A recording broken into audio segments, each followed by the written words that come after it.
হ্যাঁ আপা, আমরা সর্বোচ্চটা ট্রাই করতেছি। আপা আমাদের উপর অনেক হামলা হয়েছে, হিন্দুদের উপর হামলা হয়েছে।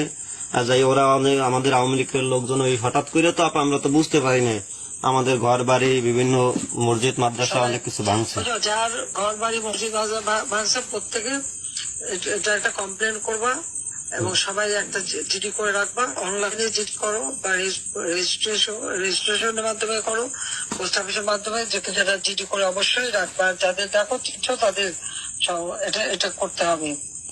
হ্যাঁ আপা, কারণ যদি এরপরে ক্ষতিপূরণ দিতে হয় তখন তো এই জিডির পেপার দেখেই তো কার কি ক্ষতি হয়েছে সেটা দিতে হবে। আর যদি মসজিদ পড়া থাকে তো মসজিদে যদি খাতিব আছে বলবা একটা জিডি করে রেখে দিতে। হ্যাঁ আপা, আপনারে আমরা দেশে আনার জন্য আমাদের জীবনের দরকার হলে আমরা আরেকটা বার যুদ্ধ করবো। আমরা আমি দেশে আসবো, আমি দেশে চলে আসবো, আমি দেশেই আছি, দেশেই চলে আসবো। এটাই তোমাদের চিন্তা করতে হবে না। আচ্ছা আপা, আমি সেদিন ওখান থেকে না বেরোলে যদি আমার এখান থেকে গুলি ছুটতো শত শত লাশ পড়তো। বুঝছি আপা, তা আমি তো কাউকে গুলি করে মেরে তারপরে আমি থাকতে চাই না। বুঝছি আপা। আপা ওরা যে একটা দিনে যে আমাদের এই আওয়ামী লীগের উপর যে ওরা যে অত্যাচার করছে আপা, আমরা বুঝতে পারিনি হঠাৎ করে।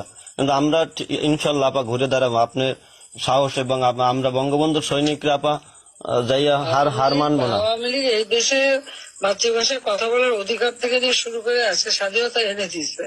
জি আপা, ঘরে ঘরে বিদ্যুৎ দিচ্ছে, জি আপা, মানুষের খাবারের ব্যবস্থা করে দিচ্ছে, কাজের ব্যবস্থা করে দিচ্ছে, পড়াশোনার জন্য এই আধুনিক প্রযুক্তি ব্যবহার, ডিজিটাল সিস্টেম, তারপর ইউনিভার্সিটি করা, বিদেশে পিএইচডি থেকে শুরু করে সব পড়ার জন্য স্টেপেন দেওয়া, প্রাইমারি লোকদের মানে সমস্ত প্রাইমারি শিশু থেকে শুরু করে সব মাধ্যমিক পর্যন্ত বিনা পয়সা বই দেওয়া, যে কাজ আমি ছাত্রদের জন্য করছি।